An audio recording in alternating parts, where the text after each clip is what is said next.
নারী কনস্টেবল চামেলি খাতুন, উনি এই মামলার বাদী, সেই ভিকটিম।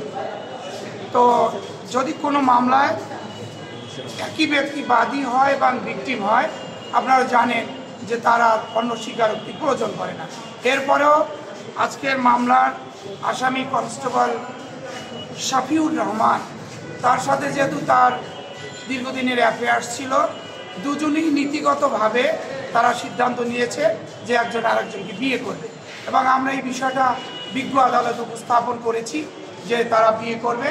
সুতরাং যদি বিজ্ঞ আদালত তার রিমান্ড বাতিল করে জামিন মঞ্জুর করে, তাহলে এখানে বাদী যিনি আছেন নারী কনস্টেবল, তার কোনো আপত্তি নাই। তো বিজ্ঞ আদালত বললেন যেহেতু তারা দুজনই অ্যাডাল্ট, প্রাপ্তবয়স্ক, তো তারা যদি বিয়ে করে এখানে আমার কোনো আপত্তি নেই বা আমারও বলার কিছু নেই। তবে তারা বিয়ে করলে তারা এটা তাদের ব্যক্তিগত কনসেন্ট। তো সেক্ষেত্রে রিমান্ড চেয়েছিল, বিজ্ঞ আদালত রিমান্ড এবং জামিন উভয় আবেদন নামঞ্জুর করেছে, এবং বাদী এবং ভিকটিম একই ব্যক্তি হওয়ায় উনি বিজ্ঞ আদালতে দাঁড়িয়ে বলেছে যেহেতু তাদের মধ্যে সম্মতি হয়েছে বিয়ে করবে, তো বিয়ে করলে সেখানে বাদী নিজেও বলেছে যে রিমান্ড আমি চাই না, আমরা যেহেতু বিয়ে করে সংসার করব, সুতরাং জামিন দিলেও আমার আপত্তি নাই, বাদীর আপত্তি ছিল না। তো সেক্ষেত্রে যেহেতু এটা একটা নারী ও শিশু নির্যাতন দমন আইনের ৯-১ ধারার মামলা, সেন্সিটিভ, আপনারা সবাই জানেন, আপনারা মিডিয়ার লোকজন আছেন, সেক্ষেত্রে তারা বিয়ে শাদী করে যদি কাবিননামা পরবর্তীতে বিজ্ঞ আদালতে দাখিল করে এবং উভয় আসামি এবং বাদী সম্মত হয়, তাহলে এই মামলায় তারা পরবর্তীতে সংসার করার সুযোগ পাবে, এবং আমি মনে করি যে বিজ্ঞ আদালত তাদেরকে জামিনও কনসিডার করবেন।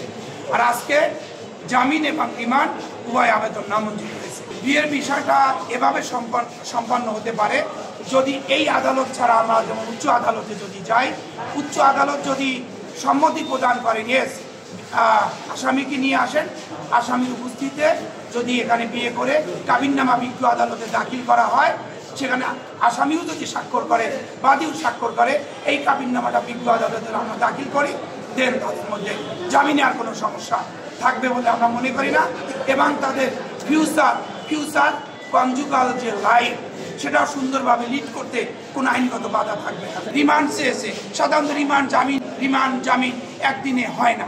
তো যেহেতু এটা নারী শিশু আইনের মামলা, আমরা এটা নিয়ে একটু উচ্চ আদালত বা এক্স কোর্টে যাব, এবং ওখানে বিষয়টা সেটা সাইড হবে বলে আমি বিশ্বাস করি। তার যদি প্রিভিয়াস স্ত্রী থেকে থাকে, সেটা অফ দ্য রেকর্ড, আমরা এখন এই বিষয়টা সম্পর্কে 100% অবগত নই। গতকালকে তো আদালত প্রশ্ন করছে, সে বলেছে আমার গ্রামে আরেকটি স্ত্রী রয়েছে। যদি এমনটি হয়, সেক্ষেত্রে আইন অনুযায়ী প্রথম স্ত্রীর অনুমতি সাপেক্ষে দ্বিতীয় বিয়ে হতে পারে, এটা আইন অ্যালাউ করবে। প্রথম স্ত্রীর যদি অনুমতি দেয় তুমি দ্বিতীয় বিয়ে করো, তাহলে সে করতে পারবে, এটা আইনের কোনো বাধা নাই।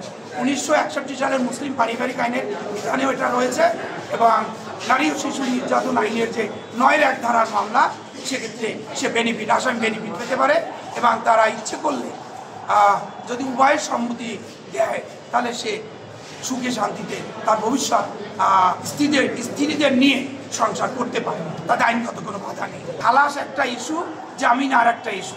জামিন পেলেও মামলা শেষ হয় না, এটা ট্রায়াল কোর্টে যেতে হয়। আর যেহেতু নারী শিশুর আইনের মামলা, এটা অবশ্যই নারী শিশু ট্রাইব্যুনালে খালাসের ব্যাপারটা ফয়সালা হবে, আর জামিনের ব্যাপারটা বিজ্ঞ আদালতের এখতিয়ারাধীন, এবং বিজ্ঞ আদালত যদি মনে করে জামিন তাকে দেওয়া যেতে পারে, তাহলে সে যে কোনো মামলায় জামিন কনসিডার করতে পারে। পাত্রপাত্রী উভয়ই, আসামি এবং বাদী উভয়ই সম্মত ছিল।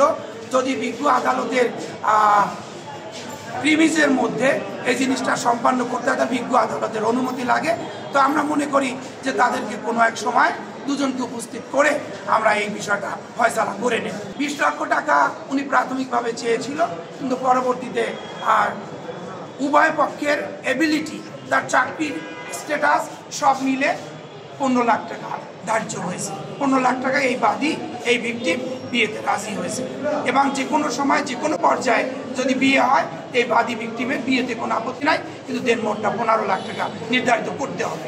আজকে বিয়েটা যেহেতু রিমান্ডের প্রেয়ার ছিল, এবং ফার্স্ট ডে এখানে রিমান্ড, জামিন, বিয়া, আসলে সবগুলো একবারে পাওয়া সম্ভব নয়। প্রক্রিয়ার মধ্যে দিয়ে দেবে।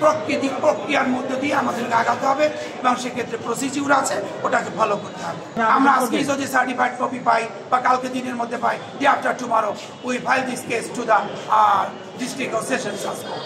ধর্ষণ একটা অপরাধ, অপরাধের বিচার হতে পারে, কিন্তু যখন বিয়ে করে তখন এই বিষয়টা ফয়সালার মধ্যে যেতে পারে। যেহেতু বিয়ের মাধ্যমে তাদের দাম্পত্য জীবন, সাংসারিক জীবনটা স্টার্ট হবে, সেক্ষেত্রে আইনটা বাধা হয়ে দাঁড়াবে না তাদের সুষ্ঠু দাম্পত্য জীবনের জন্য। আমি অ্যাডভোকেট আব্দুল সালাম শিকদার, আমি আসামি পক্ষের আইনজীবী। শিয়া বাটার ও ভিটামিন ই সমৃদ্ধ লিলি বিউটি সোপ, তারুণ্যময় উজ্জ্বল ত্বকের জন্য। রিমার্ক